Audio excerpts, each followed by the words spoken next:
Eh, Orang bilang legal itu berat, ya. Tapi kita punya prinsip serious legal, seriously easy. Jadi legal yang serius tuh betul-betul mudah sekali. Itu prinsipnya kami. Serious legal, seriously easy. Jadi hari ini saya mau coba buka mindset teman-teman yang pada mau jadi wirausaha bahwa legal itu adalah perlindungan usaha. Jadi kalau tidak ada legal, ya usahanya tidak terlindungi. Next.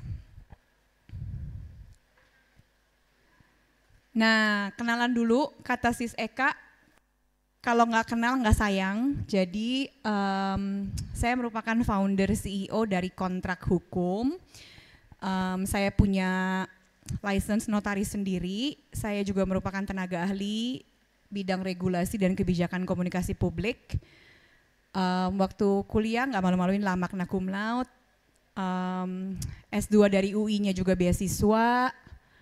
Terus beberapa prestasi yang saya peroleh gara-gara hukum, gara-gara ngerjain hukum, ya ini top 10 Women Legal Innovator Asia, Forbes, Genti, Goldman Leader, dan kontrak hukum sendiri juga dapat achievement Piala MPR sama BRI. Boleh next? Nah, ini di next aja berarti. Ini juga di next aja, nanti baru balik. Orangnya nggak ada soalnya percuma.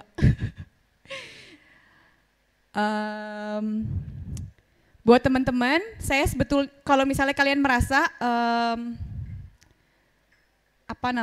mahasiswa belum pas untuk belajar legal, ini salah satu bukti yang mengatakan sebaliknya. Jadi even saya juga diundang oleh IPB untuk mengajar legal di kewirausahaan pertanian. Jadi tadi ada yang mungkin dari perkebunan. Masalah-masalah mereka juga terkait dengan barang-barang hasil pertanian, perikanan, perkebunan gitu. Bagaimana kemudian bisa distribute ke market, legalitasnya seperti apa. Jadi legal itu untuk semua dan dari segala kalangan. Kalau kalian dari mahasiswa sudah mempelajari malah lebih baik karena sudah punya mindsetnya. Oke, next. Nah, kalau kita ngomongin journey dari legalitas, misalnya kita ada di sini ya, kita ada di sini misalnya gitu ya. Mungkin yang paling pertama saya ingin ingatkan, kalau kita berpartner, meskipun itu pacar kita atau teman baik kita, ingat kita adalah dua subjek hukum yang berbeda. Kita bukan lagi cuman satu tapi dua. Nah, dua subjek ini harusnya diatur dalam perjanjian. Tidak mungkin dua jalan tanpa aturan. Itu paling dasar dulu nih, step 1 ya. Nah berikutnya, orang tuh suka meributkan, sebaiknya bikin CV atau PT. Tapi saya mau buka mindset, mendingan kita ke haki dulu. Nggak usah ribet sama badan usahanya dulu. Even kontrak hukum, jadi PT 1 year after we're doing business. So it doesn't have to be immediately jadi PT atau CV, tapi you have to immediately register your brand. Kita namanya hak kekayaan intelektual, HKI, atau familiarnya dengan nama brand. Contoh brand apa di dada kalian? UGMpreneur. Ini brand. Nanti kita bahas lebih jauh tentang brandnya teman-teman dan mungkin teman-teman bisa share. Tadi ada yang udah jualan seblak, ada yang udah jualan F&B, itu punya nama apa. Baru kalau udah brandnya didaftar, kita boleh menentukan badan usaha apa yang paling tepat untuk bisnis kita. Not necessarily PT, mungkin CV lebih cocok. Dan ntar saya bedah juga ada beberapa pilihan lain. Terus baru kita menjalankan operasional nih ya. Jadi jangan kecampur-campur bolak-balik, tahu-tahu operasional dulu, baru daftarin merek, baru bikin PT gitu. Itu tidak sistematis. Operasional adalah setelah kita secure kekayaan intelektual kita atau brand kita, memilih legalitas, baru kita operasional. Operasional tuh kalau dalam konteks hukum bisa kontrak kerja dengan karyawan, bisa kontrak kerja sama dengan partner. Nah yang terakhir baru kita ngomongin funding. Jadi sama nih sama Prof. Eka tadi, mengenai modal, mengenai funding itu harusnya supposed to be at the very least step.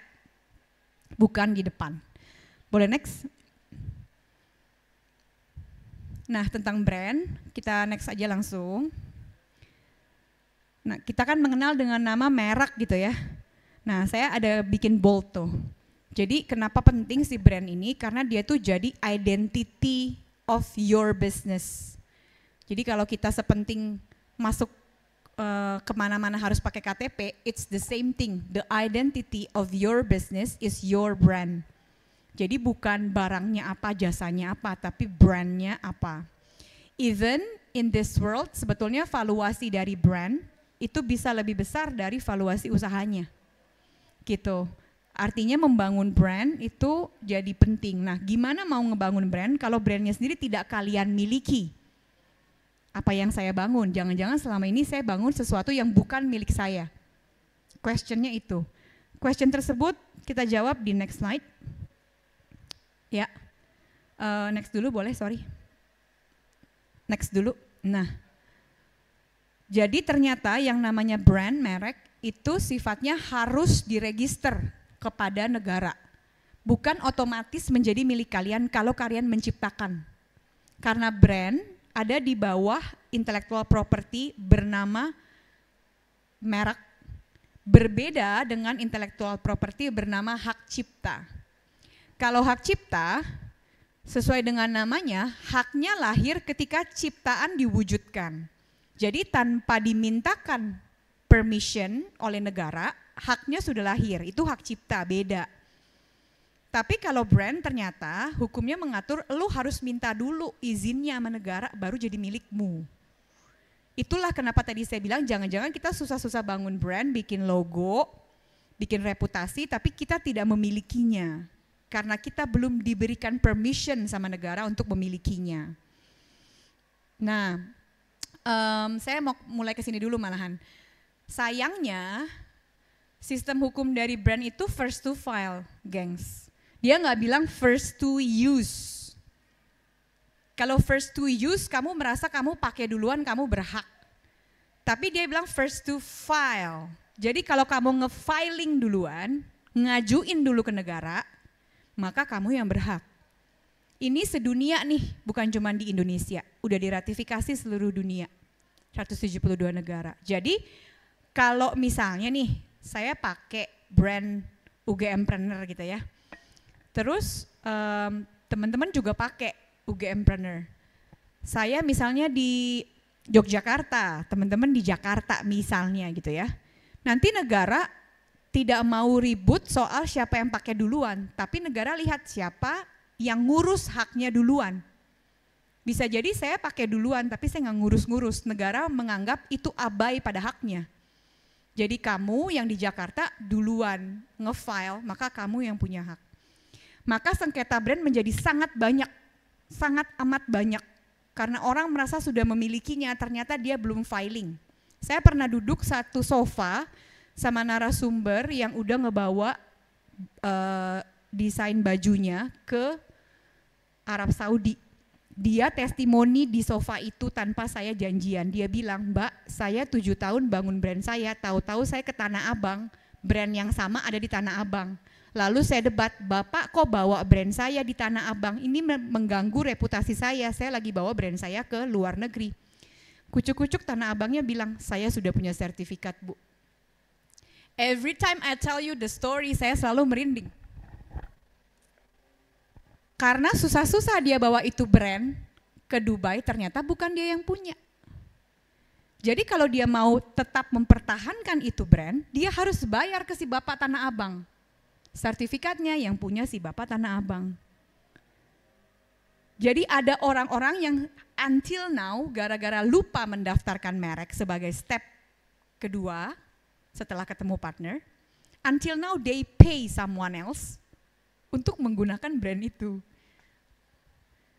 So, kalau kalian tidak mau rugi, karena brand itu bagi saya investment, bukan cost. Investment tuh kita invest sekarang nanti berbuah, kan bisa jadi aset.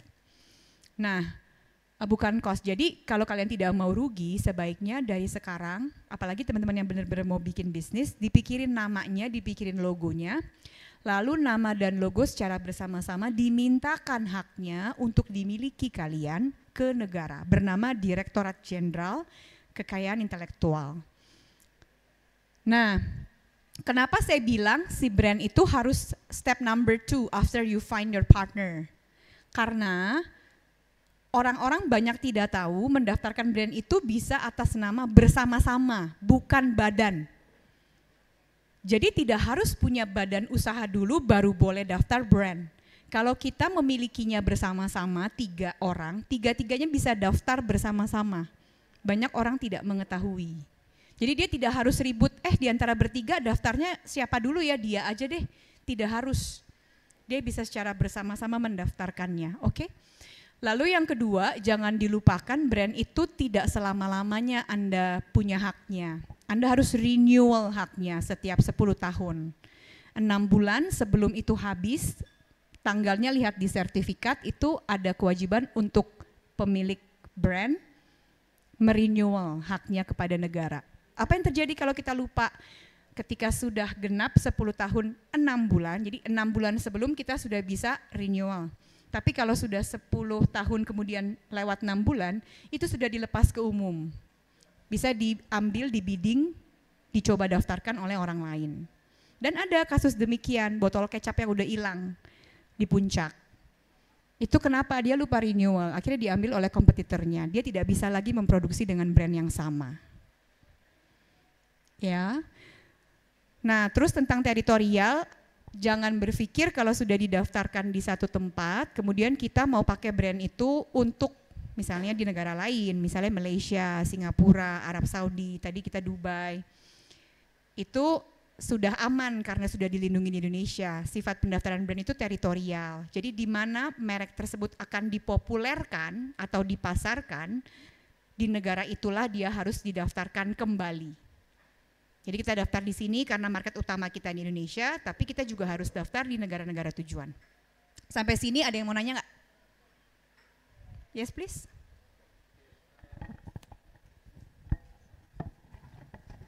Mungkin sebelumnya izin bertanya. Boleh disebutin namanya dulu sama tadi ide bisnisnya apa? Loh, ide bisnis juga. Harus. Oke, namaku Jo, aku dari TPHP Teknologi Pangan dan Hasil Pertanian angkatan 2021, masih S1. Tadi ide bisnisnya itu membuat jamu boba latte. Nah itu, tapi enggak sih, mungkin lebih mau nanya soal case-nya yang terkait, berarti case-nya yang kan pernah ada kabar tuh kalau yang brandnya Mickey Mouse itu kan udah bukan jadi hak miliknya Disney lagi. Itu berarti kasusnya karena yang brandnya Mickey Mouse udah nggak di-renew, kayak yang tadi disebutin. Kalau yang kasus Disney, dikarenakan di negara tujuan dia tidak daftar, tapi di prinsipalnya masih punya dia. Jadi ketika dia mau mempopulerkan di negara X, dia tidak daftarkan dan sudah ada orang lain yang mendaftarkan. Kita sebutnya kalau di praktisi ya namanya patent troll, TROLL. Jadi dia tidak berhak, tapi kerjaan dia ngeliatin brand orang yang nggak didaftar, terus dia daftarin. Jadi mengambil keuntungan dari celah first to file tadi. Oh makanya, nah itu mungkin juga mau bertanya sih soal berkaitan dengan itu ya, dengan apa? Kayaknya itu kalau sistemnya first to file kan berarti ada celahnya tuh gitu kan. Kayak kalau gitu bisa dong kayak apa ya? Is it profitable kayak for us to create many brands and then just register it first thing first gitu, nggak perlu dipakai gitu. Jadi kayak dengan kita seperti itu kan kayak nanti kalau misalkan ada yang pakai gitu kan, mesti bayar ke kita, bayar royalti ke kita gitu. Berarti kamu jadi patent troll dong. Nah, to answer the question, di satu sisi you are very creative if you want to do that, tapi di sisi lain aku nggak encourage karena it's not your real business. Ngapain? Mendingan kita urusin brand yang bakal jadi bisnis kita. Why is it? Coba next boleh next dulu nggak? Next. Nah nih, kalau kamu bilang kamu mau daftar merek, terus kenapa tadi saya bilang daftar merek harus step nomor 2 gitu ya. Daftar tuh nggak daftar terus selesai ting gitu ya. Daftar tuh berdasarkan undang-undang merek, setidak-tidaknya dibutuhkan waktu 9 bulan. Itu undang-undang. Tapi pada praktiknya banyak molor. Jadi kita mengajukan dulu, setelah mengajukan tuh ada pengumuman. Nah di masa pengumuman ini masa yang paling krusial. Karena orang lain yang merasa tidak seharusnya dia mendapat hak itu melakukan oposisi. Nah, di masa 2 bulan ini sampai ada brand-brand luar negeri yang besar itu menyewa konsultan-konsultan di masing-masing negara untuk mengamati, jangan sampai ada orang yang mau oppose. Jadi it's a big business, you understand what I mean? Terus lanjutnya baru substantif, di substantif ini main di Direktorat Jenderal Kekayaan Intelektual lah. Jadi mereka membandingkan apakah jika merek ini diterima, maka akan menghilangkan hak-hak orang lain yang seharusnya merupakan merek general, generik. Seperti itu. Itu di substantif. Baru nanti kalau tidak ada keberatan dan oleh Direktorat Jenderal dianggap bisa go through, karena sekali lagi pemikiran mereka adalah kalau gue kasih ke dia, orang lain nggak bisa pakai dong gitu. Fokusnya ke sana, itu baru bisa didaftar. Nah, the whole process will take you 9 until 12 months, even sometimes 24 months. Nah, padahal kan tadi first to file, jadi kalau nggak daftar dari sekarang, you gonna need to wait. Ya itu tadi isi 9 bulan, 12 bulan, 24 bulan, until you know whether you can use the brand or not. Gitu. Jadi waktu saya kuliah itu malah diajarkannya sebelum diluncurkan kamu pikirin dulu tuh merek, jangan ngomong-ngomong ke orang, daftarin. Tapi kan bisnis sama legal itu kebut-kebutan ya. Makanya kan dibilangnya tuh legal pasti ketinggalan dari masyarakatnya. Itu prinsip kami di masyarakat hukum. Jadi emang karena kebut-kebutan banyak yang nggak doable kalau gue nungguin 9 bulan baru gue mulai bisnisnya. So they go through it. That's why, boleh di next. Kita invent sistem yang namanya si pengecekan ini. Pengecekan tidak ada di undang-undang. Tetapi kami selalu, makanya pengecekan itu menjadi opsional. Apakah para pendaftar mau melakukan proses itu karena tidak ada di undang-undang. Tapi itu merupakan proses yang bagi kami di kontrak hukum tuh wajib. Karena kalian jadi tahu potensi pendaftaran mereknya seberapa besar. Akan ada halangan tidak. Halangan itu bukan hanya yang plek ketiplek sama, tapi menyerupai akan bisa masuk ke pasal 22 sebagai pendomplengan. Jadi si substantif tadi itu adalah sekumpulan tim yang meneliti ini ada kemiripan tidak dengan dia.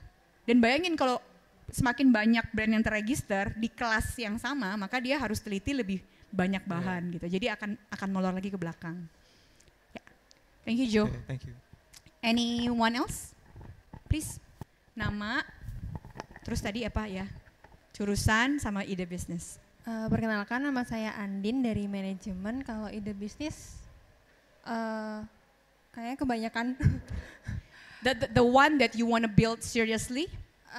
Pengen premix kue gluten free. Oke.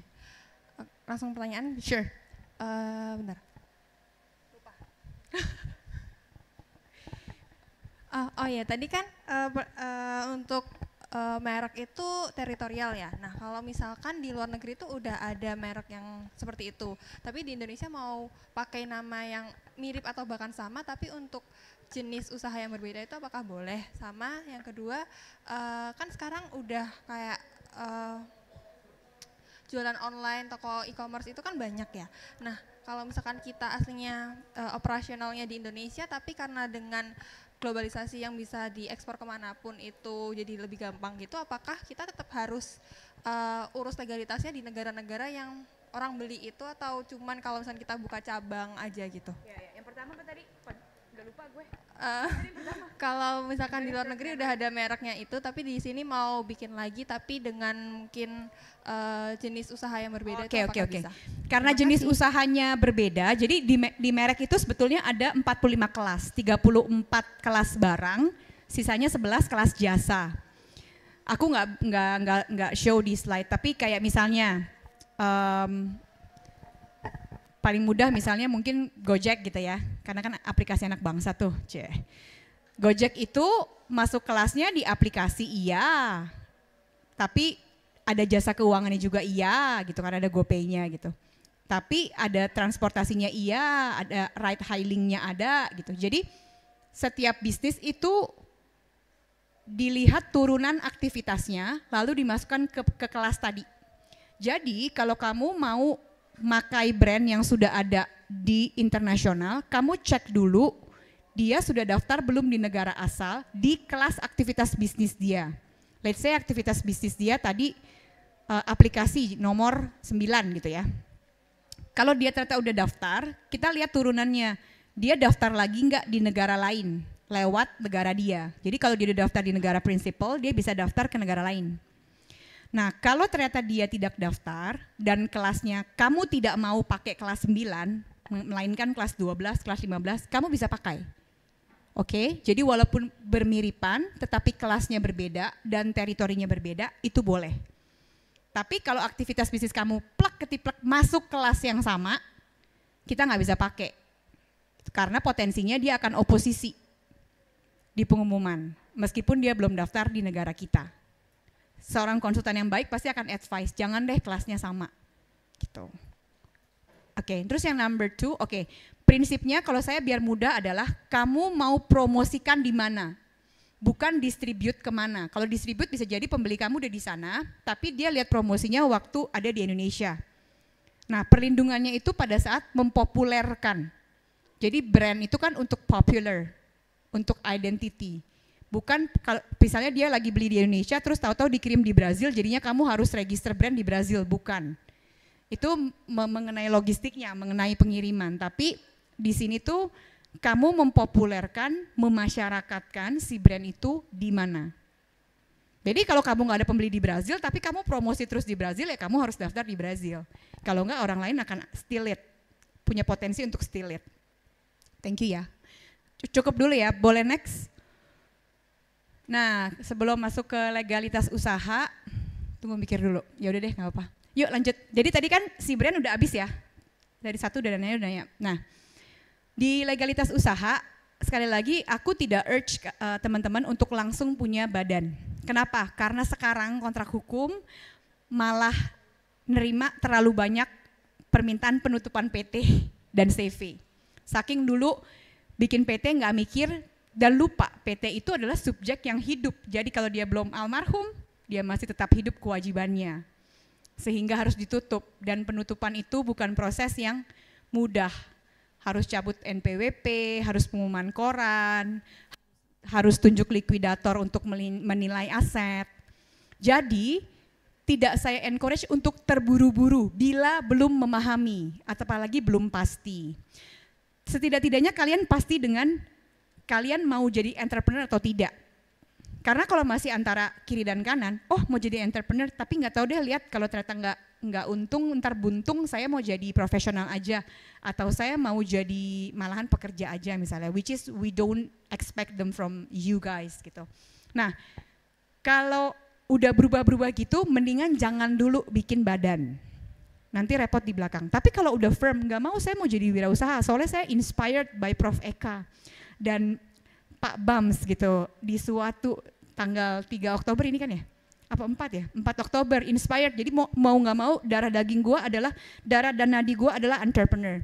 Itu bikin PT nggak apa-apa, karena sampai seterusnya PT itu bisa kalian rubah bidang usahanya, domisilinya, susunan pemegang saham dan direktur komisaris. Jadi nggak mati seperti harus ketika didirikan, tidak.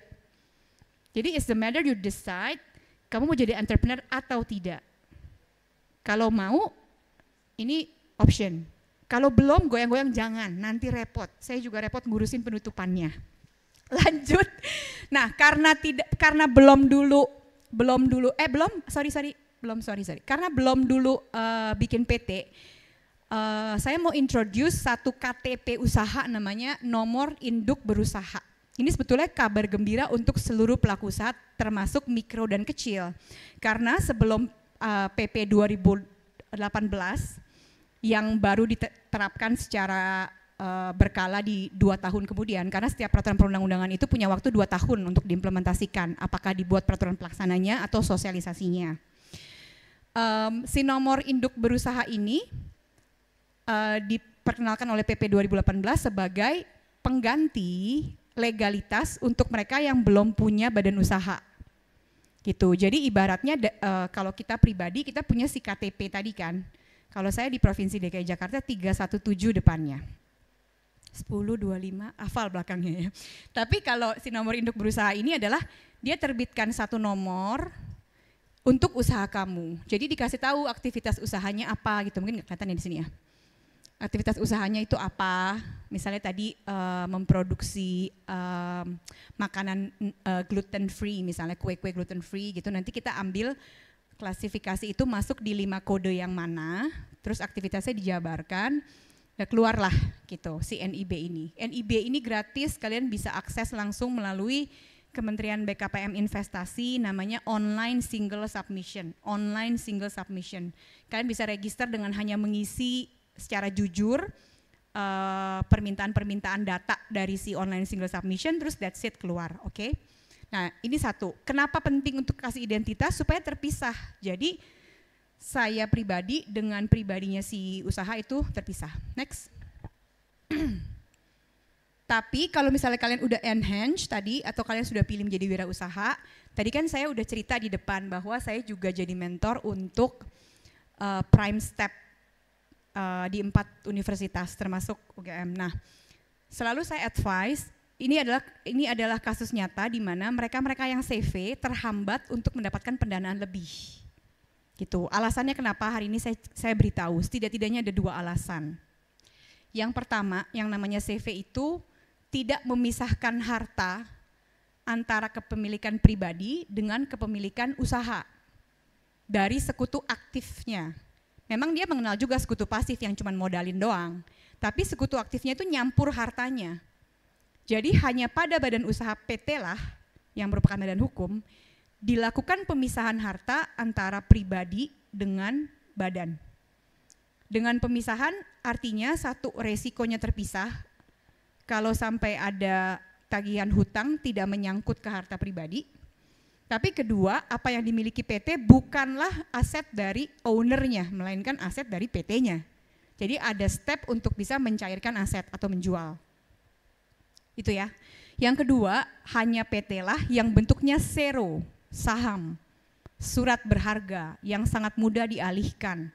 Kalau saya punya surat berharga 25 lembar, saya cuma mau ngalihin 2 bisa. Di CV nggak ada. Jadi if you want to sell the business, ya you sell the whole business. Gitu. Hanya di PT yang dia mention juga. Si X menyetorkan modal sebanyak Y, sehingga X punya hak sekian. Oke, next. Kalau saya udah harus berhenti, tolong beritahu ya, misalnya jamnya atau apa. Next aja deh. Nah, jadi kalau misalnya mau mendirikan PT, ya ini adalah 4 hal yang kalian akan pegang, namanya akte pendirian, kemudian SK pengesahan Kumham, mendapatkan nomor pokok wajib pajak. Nah ini sama ini tuh sekarang udah nyatu, gengs. Ini kan di Kementerian Kumham namanya AHU, ini di Ditjen Pajak ini udah nyatu. Jadi kalau dirikan PT pasti connect ke pajak pribadinya para pemegang saham. Kalau belum lapor, ada hutang pajak itu ketahuan. Terus otomatis mendapatkan nomor pokok wajib pajak. Jadi badan itu sudah merupakan subjek pajak. Makanya tadi aku bilang kalau dia nggak dimatiin, si PT itu tidak dibubarkan, ya kewajiban pajaknya ada terus, setidaknya lapor. Lanjut. Sementara kalau CV mungkin yang menarik adalah yang di sini ya. Jadi tadi kan aku udah sebut sekutu pasif memang tidak bercampur harta. Dia memang boleh cuma jadi pemodal doang, tapi jadinya sebagai konsekuensi dia nggak boleh ikut pengurusan, nggak boleh coet-coet. Jadi dia cuma percayain uangnya sama si direktur. Direktur yang jalanin. Secara hukum dia tidak boleh coet-coet sedikit pun. Jadi tanggung jawabnya menjadi 100% sekutu aktif karena dia yang 100% oleh hukum dilihat memiliki hak dan kewajiban menjalankan usahanya. Next. Nah ini kabar gembira lainnya selain NIB. Jadi di PP 2021 PT itu sudah diperbesar menjadi ada perseroan perorangan. Kalau dulu tuh PT harus 2 orang, ada minimum 50 juta, harus di kawasan niaga gitu. Tapi kalau sekarang tuh lebih mudah, pertama boleh 1 orang. Terus boleh pakai virtual office, makanya menjamur tuh bidang usaha itu. Habis itu tidak ada pembatasan minimum modal lagi. Bahkan kontrak hukum banyak bantu pendirian PT yang modalnya 5 juta, 3 juta, terserah dia, terserah para pendiri. Menurut kamu melakukan usaha ini butuh modal berapa. Nah, namun di perseroan perorangan saya mau sampaikan itu hanya boleh 1 perseroan perorangan untuk 1 subjek. Jadi nggak bisa tuh kamu diriin 5 perseroan perorangan, tidak bisa. Kalau PT dia bisa, 1 orang bisa punya saham di 10 PT. Tapi dia tidak boleh. Terus yang kedua, kategori dia adalah mikro dan kecil. Jadi begitu udah lewat dari kategori kecil, maka dia harus menjadi PT. Dia harus ditingkatkan menjadi PT. Apa itu kategori si kecil? Kategori kecil adalah dari modal usaha dan dari omset. Modal tidak boleh lebih dari 5 miliar.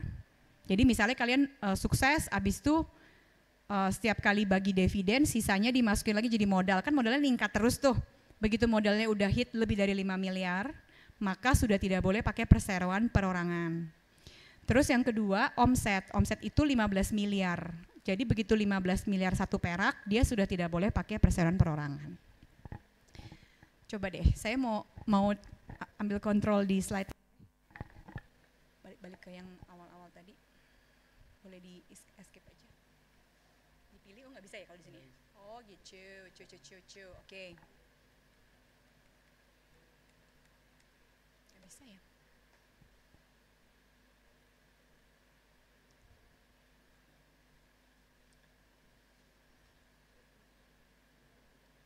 Oke. Nah, maaf. Jadi balik lagi ke sini, pas tidak itu hari ini kita belajar 2 dulu lah, nanti mabok ya kan. Kan udah tahu nomor handphone saya, jadi bisa tanya-tanya yang lain. Tapi yang paling utama itu tadi hak intelektual, terus kedua kita udah belajar tentang si legalitas yang ada namanya NIB, ada PT, ada CV, dan perseroan perorangan ya. Nah, untuk legalitas usaha ada yang mau nanya? Kesini tapi nanti aku mau play, mau mainkan. Tidak ada? Yakin? Baik. Kalau gitu saya sedikit play video. Apa yang saya buat terkait dengan si legalitas usaha itu ya. Ini boleh dicepet-cepetin kan? Bisa.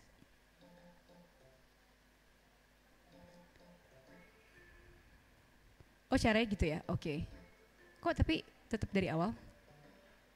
Soalnya kalau nonton total sih tidak mungkin ya 27 menit soalnya. Jadi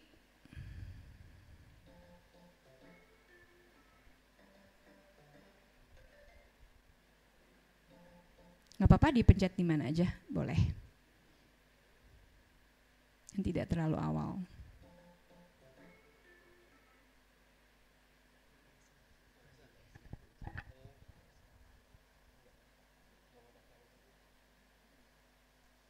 Iya betul, dari situ aja benar. Kontrak hukum dalam pengecekan availability merek dan proses ketika mendampingi sampai dengan keluar sertifikat. Kami harap hal ini menjadi contoh bagi UKM lain karena kekayaan intelektual seperti merek sesungguhnya merupakan investasi memberi nilai tambah bagi UKM, khususnya dengan ada regulasi terbaru yang memudahkan UKM mendapatkan penambahan modal dengan. Oke, jadi ini ceritanya saya lagi berkonde karena lagi demo di depan, tapi bukan demo mahasiswa ya, live demo platform di depan Pak Menteri Teten Mas Duki. Kami menjadi platform satu-satunya yang memiliki MOU dengan pemerintah untuk mengelola legalitas dari UKM. Nah, sebetulnya di sini tuh saya ingin menunjukkan inovasi yang tadi Sis Eka bilang, inovasi bisnisnya apa gitu. Kalian kan bikin keripik tapi harus ada rasa-rasa gitu ya. Nah tadi setelah belajar legalitas di live demo ini, suaranya dimatiin aja ya.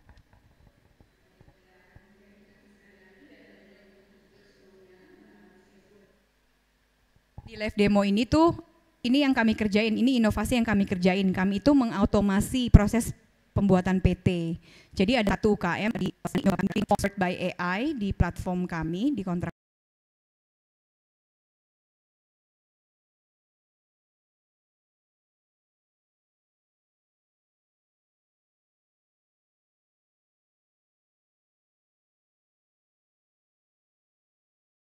hukum.